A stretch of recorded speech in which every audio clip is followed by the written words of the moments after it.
Welcome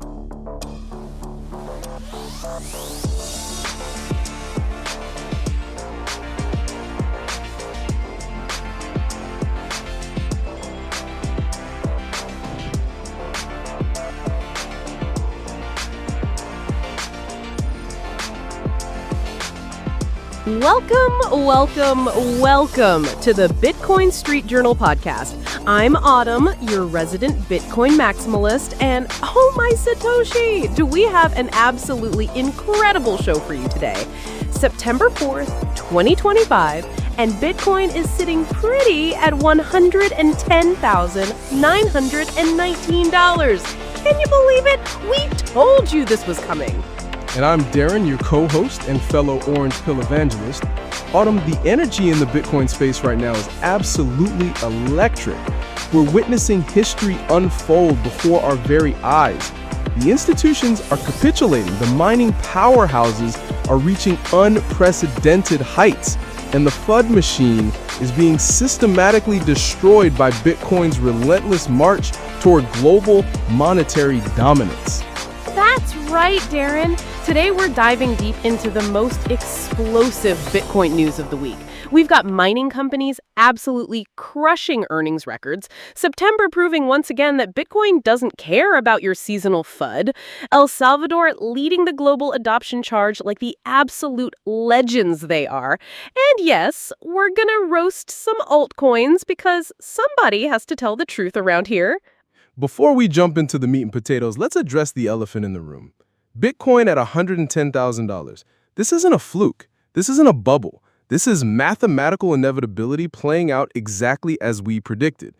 The 21 million hard cap isn't just a number, it's a promise that your purchasing power will be preserved in a world gone mad with infinite money printing. Exactly. And speaking of market updates, let's dive into the numbers that are making traditional finance shake in their boots.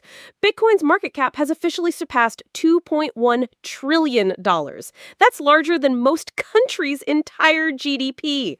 We're seeing institutional adoption at levels that were unimaginable just 5 years ago. MicroStrategy, Tesla, Square, they were just the beginning, people.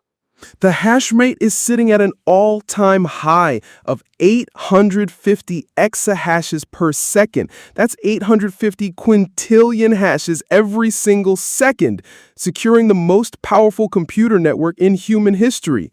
This level of computational power makes Bitcoin absolutely unstoppable. No government, no corporation, no coalition of bad actors can stop this train. And the Lightning Network? Oh my goodness!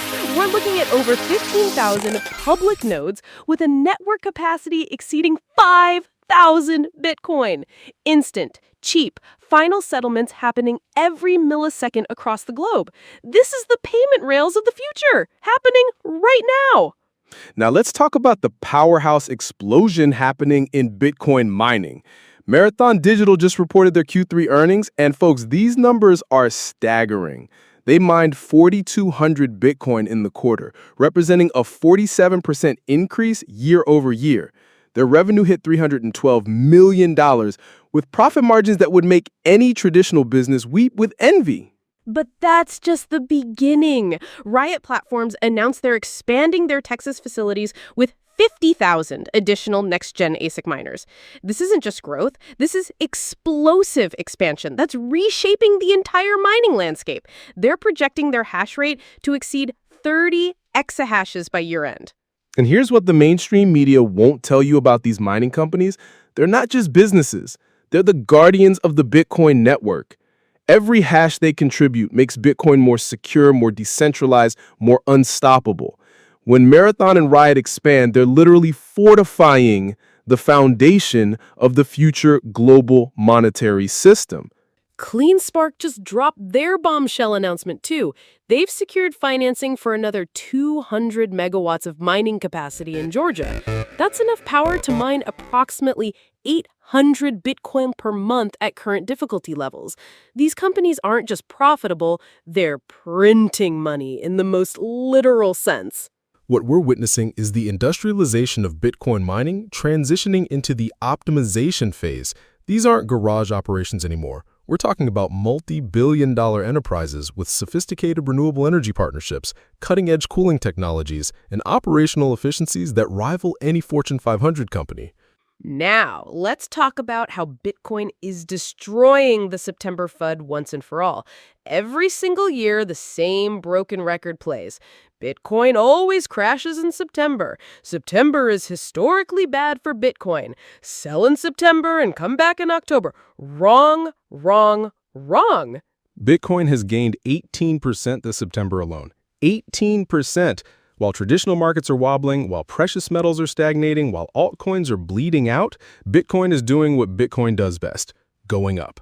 The September curse is officially broken, and it's never coming back. You know what's driving this September strength? Institutional FOMO. The same institutions that spent years spreading FUD are now scrambling to get exposure.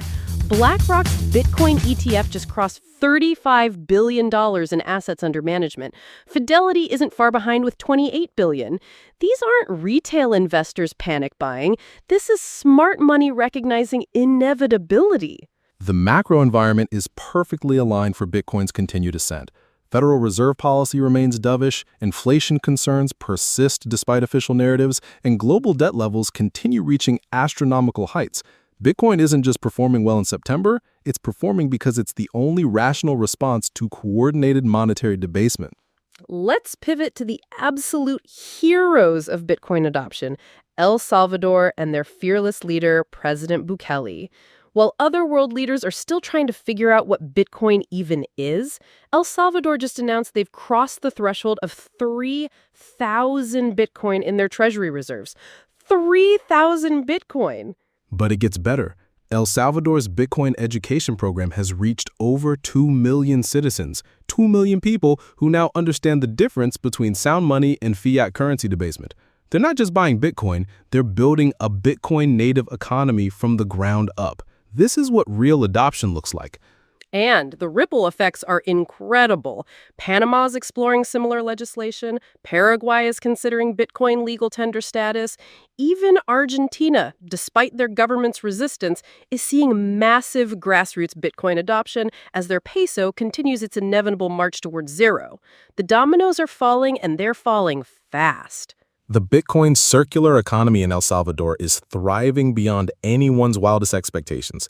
Local businesses report that Bitcoin transactions now represent over 30% of their daily volume.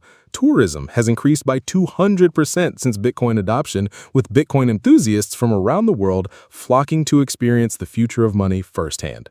All right, Bitcoin maximalists, it's time for everyone's favorite segment, altcoin roasting time. Grab your popcorn because we're about to serve up some brutal truth about the casino chip carnival that refuses to die.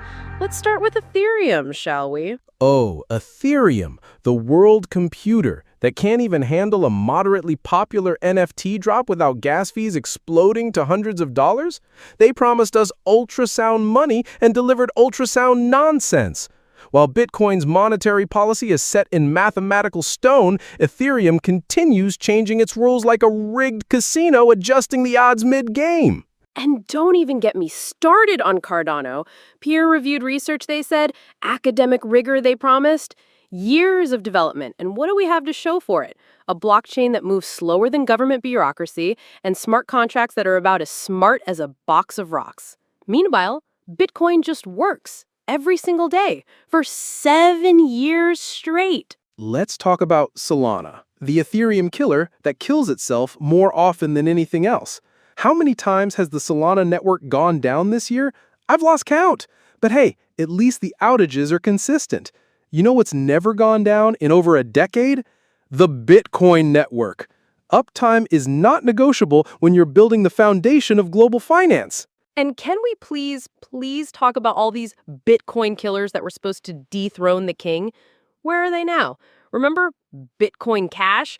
Bigger blocks, they screamed. Cheaper fees, they promised. Now it's trading at what? 2% of Bitcoin's value? Next. Remember Bitcoin SV? Craig Wright's fever dream that was going to restore the original vision? Yeah.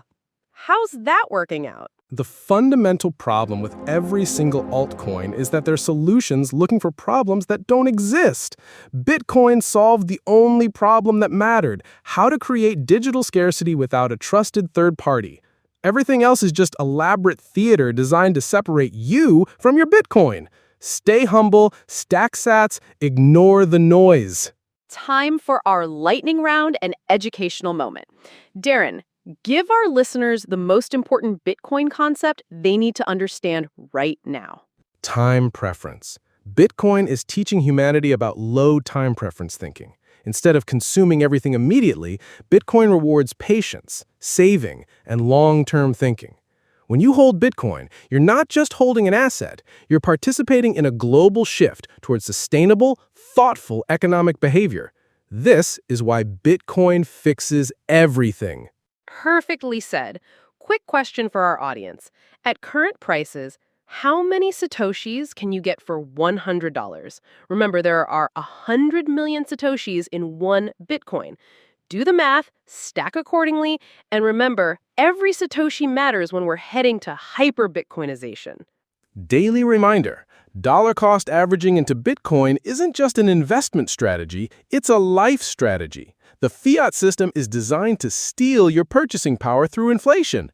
Bitcoin is designed to preserve and grow your purchasing power through absolute scarcity. Choose wisely. As we wrap up today's explosive episode of the Bitcoin Street Journal podcast, let's remember what we've witnessed. Bitcoin at $110,000 isn't the end. It's just the beginning. Mining companies are stronger than ever. September FUD has been obliterated, global adoption is accelerating, and the altcoin noise is fading into irrelevance where it belongs.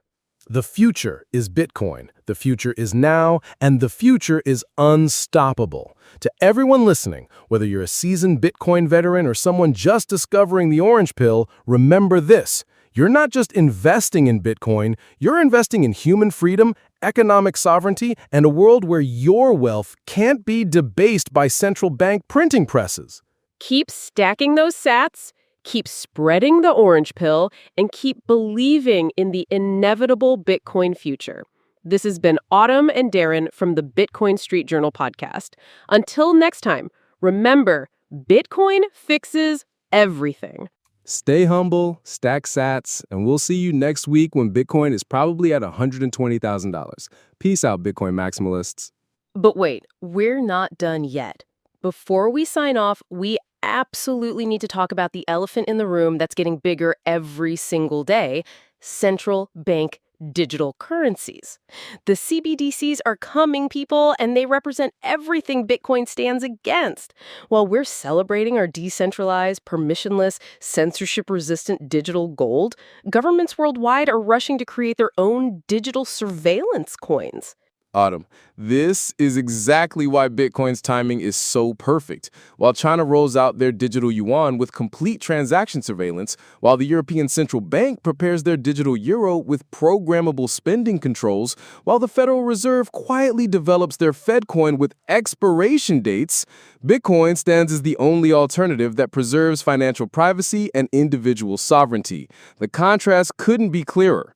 CBDCs are literally the antithesis of everything we stand for. Imagine money that can be turned off by bureaucrats, spending that can be restricted by algorithms, savings that can expire if you don't spend them fast enough. This isn't science fiction. This is what central banks are actively developing right now. Thank Satoshi, we have Bitcoin as the escape hatch from this dystopian nightmare. Speaking of global developments, let's talk about the massive infrastructure build-out happening in Bitcoin mining. We're seeing renewable energy partnerships that make evangelists scratch their heads. Bitcoin miners are literally incentivizing the development of stranded renewable energy sources: solar farms in Texas, geothermal in Iceland, hydroelectric in Paraguay. Bitcoin is turning wasted energy into digital gold. The ESG narrative around Bitcoin is crumbling faster than Terra Luna. Studies are now showing that Bitcoin mining uses more renewable energy than most traditional industries. The Bitcoin Mining Council reported that over 70% of mining operations are now powered by sustainable energy sources. Meanwhile, traditional banking requires massive physical infrastructure, millions of employees commuting daily, and endless paper processing. Bitcoin fixes the environment too. Let's dive deeper into the technological developments that are making Bitcoin even more unstoppable. Taproot adoption has reached unprecedented levels, giving us enhanced privacy, improved script capabilities, and more efficient use of block space. The Lightning Network is processing over 5 million transactions per day now, with channel capacity growing exponentially. This is scaling happening in real time. And can we talk about the insane innovation happening in Bitcoin Layer 2 solutions? We've got RGD smart contracts giving us programmability without sacrificing Bitcoin's security model. We've got Liquid Network enabling confidential transactions for institutions. We've got Fediment bringing community banking to Bitcoin. The ecosystem is exploding with innovation while maintaining the rock-solid foundation of base layer Bitcoin. The institutional custody solutions are reaching bank-grade security levels. We're talking about multi-signature setups with geographic distribution, hardware security modules, and insurance coverage that exceeds traditional banking standards. Coinbase Custody, BitGo, and Fireblocks are handling billions in institutional Bitcoin holdings. The infrastructure for institutional adoption isn't coming, it's here. Let's talk about the demographic shift that nobody's discussing. Millennials and Gen Z aren't just buying Bitcoin, they're preferring it over traditional assets. Recent surveys show that over 60% of investors under 35 consider Bitcoin their primary long-term investment vehicle. They understand that their retirement won't be funded by Social Security or corporate pensions. It'll be funded by Bitcoin. The generational wealth transfer is happening right now, and it's flowing into Bitcoin. Baby boomers might not understand digital assets, but they understand results. When their millennial children's Bitcoin portfolios are outperforming their traditional investment accounts by 5-to-1 margins, the conversation changes quickly. We're witnessing the largest wealth transfer in human history, and it's denominated in Satoshis. Corporate treasuries are getting wrecked by inflation, while Bitcoin corporate adopters are laughing all the way to hyper-Bitcoinization. Companies holding significant Bitcoin reserves, MicroStrategy, Tesla, Block, their Bitcoin holdings are now worth more than their entire market caps from just 5 years ago. This isn't speculation anymore. This is corporate survival strategy. The nation-state FOMO is becoming undeniable. Beyond El Salvador's leadership, we're seeing strategic Bitcoin accumulation by governments who understand that the first movers will have massive advantages. Bhutan has been mining Bitcoin with hydroelectric power for years. Ukraine accepted Bitcoin donations during wartime. Even the United States government holds over 200,000 Bitcoin from various seizures, and they're starting to realize maybe they shouldn't sell it. Speaking of governments, let's address the absurdity of regulatory FUD that keeps recycling every few months. Bitcoin will be banned, they cry. Really? Try banning mathematics. Try banning cryptographic signatures. Try banning peer-to-peer networks. Bitcoin exists in the realm of pure information. You might as well try to ban the internet itself. Every ban just makes Bitcoin stronger and more valuable. The regulatory landscape is actually improving dramatically. The European Union's MiCA regulation provides clarity for Bitcoin operations. The United States is moving towards sensible Bitcoin ETF approval processes. Singapore, Switzerland, and Germany have created Bitcoin-friendly regulatory frameworks. Smart regulators are realizing that embracing Bitcoin innovation keeps their financial sectors competitive on the global stage. Now let's talk about Bitcoin education, because this is where the real revolution is happening. Universities are adding Bitcoin and cryptocurrency courses to their curricula. MIT, Stanford, NYU, they're teaching the next generation of economists, computer scientists, and business leaders about Bitcoin fundamentals.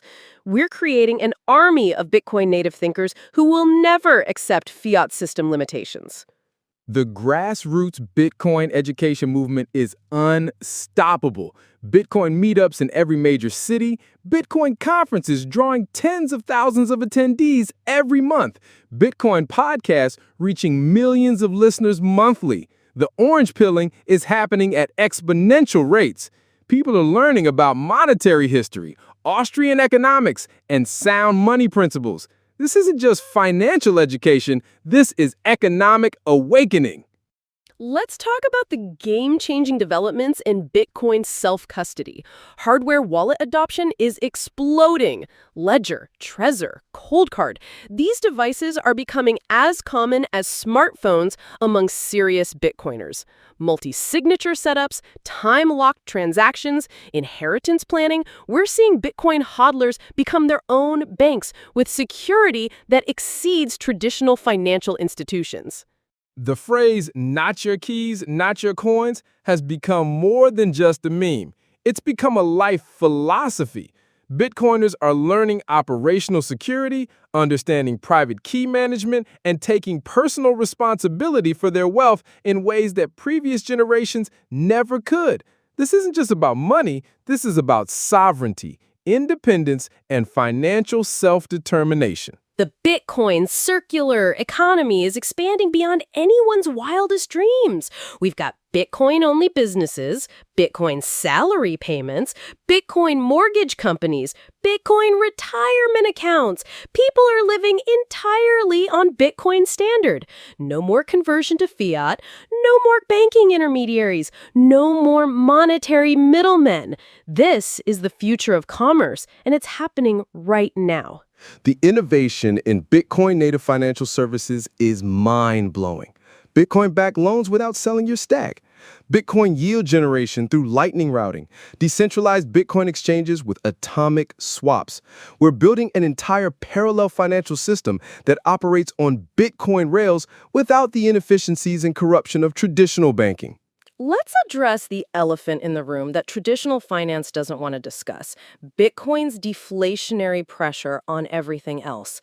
As Bitcoin adoption increases, as more capital flows into this finite asset, as more businesses accept Bitcoin payments, the purchasing power of Bitcoin increases, while everything else becomes cheaper in Bitcoin terms. We are witnessing the greatest wealth preservation mechanism in human history. The macroeconomic implications are staggering. In a Bitcoin standard world, prices naturally decrease over time as productivity improvements aren't stolen by monetary inflation. Goods and services become more affordable, innovation is rewarded, and savings actually grow in purchasing power.